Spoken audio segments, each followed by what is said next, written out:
The search for power is at the core of Putin's policy. In fact, he tried to redesign its power in order to restore its power at the international level. And to do so, in fact, there was certainly a sort of triangle in his policy. It was a search for prestige, which is absolutely crucial for the Russian elites.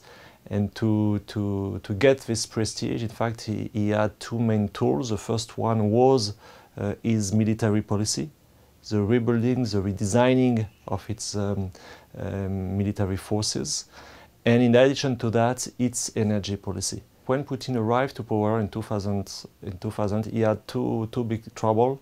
The first one was the loss of the Kursk, a nuclear submarine, which was something obviously very difficult to be accepted by the Russian Navy and by the Russian military force.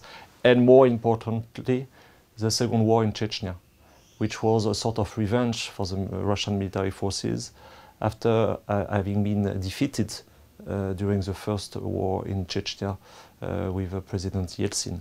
So definitely, you know, in terms of civil-military relations, in terms of the importance given to the military apparatus, it's at the core of Putin's basis of power. The fact is that for Russia, the main threat, there are basically two main threats: NATO enlargements and what the Russians call Wahhabism.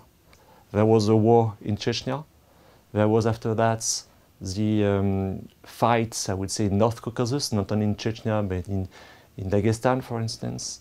And there was after that the war in Georgia, 2008, and much more recently, the special operation in Crimea and the eastern part of Ukraine.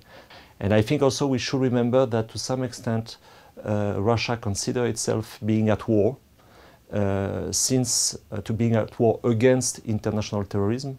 And for them, terrorism is in fact a permanent combat. If we compare what was done by Russia in Georgia in 2008 with what was done in Crimea and Ukraine in 2014.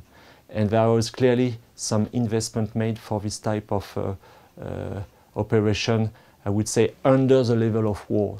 I will sum up in this way. Russian military is never as ready or as strength as it pretends, but Russian military is never as weak as it seems. And it seems to be very, very relevant in the current situation.